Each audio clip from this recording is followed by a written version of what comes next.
অনেক দিন থেকে আমার একটি পাহাড় কেনার শখ, কিন্তু পাহাড়কে বিক্রি করে আমি জানি না। যদি তার দেখা পেতাম, দামের জন্য আটকাতো না। আমার নিজস্ব একটা নদী আছে, সেটা দিয়ে দিতাম পাহাড়টার বদলে। এটি কি কেবলই একটি কবিতা? অনেকের কাছে হয়তো তাই, কিন্তু যারা শৈশব পেরিয়ে যৌবন, তারপর ধীরে ধীরে বার্ধক্যের পথে হাঁটছি, আমাদের কাছে এটি জীবনের এক নিঃশব্দ দলিল। আমাদের কি মনে আছে, আমরাও কিন্তু একসময় ভীষণ বিত্তমান ছিলাম। আমাদের গ্যারেজে দামি গাড়ি না থাকলেও উঠোনের জমা জলে ভাসানোর জন্য ছিল 2-4টি নিজস্ব জাহাজ। সেই কাগজের নৌকাগুলি ছিল আমাদের সাম্রাজ্যের প্রতীক। দক্ষিণী হাওয়ায় ওরা কাগজের প্লেনগুলো হয়তো যাত্রী নিতে পারতো না, কিন্তু আমাদের স্বপ্নগুলোকে ঠিকই আকাশ ছুঁয়ে দিত। আজকের ব্যস্ত জীবনে দাঁড়িয়ে ফিরে তাকালে বুঝি আমরাও একসময় বড়লোক ছিলাম, কারণ আমাদের ছিল সময়, কল্পনা আর নির্মল আনন্দ।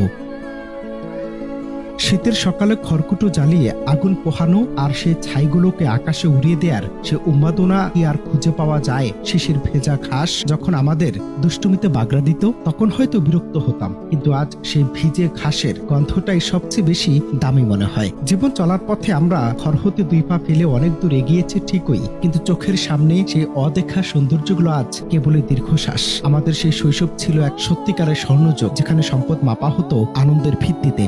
কে না জানে পাহাড়ের চাইতে নদীর দামই বেশি। পাহাড় স্থানু, নদী বাহমান। তবু আমি নদীর বদলে পাহাড়টাই কিনতাম, কারণ আমি ঠকতে চাই। কবি সুনীল গঙ্গোপাধ্যায় তার পাহাড় চূড়ায় কবিতায় এই জীবন বোধকেই এক অনন্য উচ্চতায় নিয়ে গেছেন। শৈশবে কবির ছিল একটি ছোট ছিমছাম দ্বীপ, যেখানে অসংখ্য প্রজাপতি উঠত। বড় হওয়ার সাথে সাথে সে দ্বীপটি ছোট হয়ে গেল, বদলে গেল জীবনবোধ। নদীটাও অবশ্য কিনেছিলাম একটা দ্বীপের বিনিময়ে। ছেলেবেলায় আমার বেশ ছোট্টখাটো ছিমছাম একটা দ্বীপ ছিল, সেখানে অসংখ্য প্রজাপতি। শৈশবে দ্বীপটি ছিল আমার বড় প্রিয়।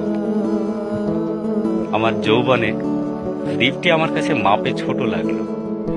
প্রবাহমান ছিপছিপে তন্নি নদীটি বেশ পছন্দ হলো আমার।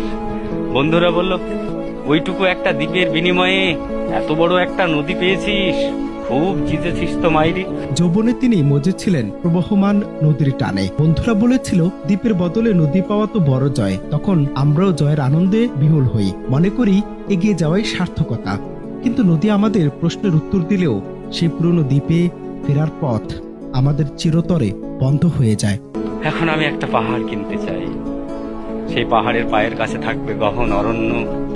আমি সেই অরণ্য পার হয়ে যাব, তারপর শুধু রুক্ষ কঠিন পাহাড়। কবিতার শেষ অংশে কবি এক রুক্ষ কঠিন পাহাড় কিনতে চান। কেন এই পাহাড়? কারণ জীবনের শেষ প্রান্তে এসে মানুষ আর কোলাহল চায় না, চায় তীব্র নির্জনতা। পাহাড়ের চূড়ায় যখন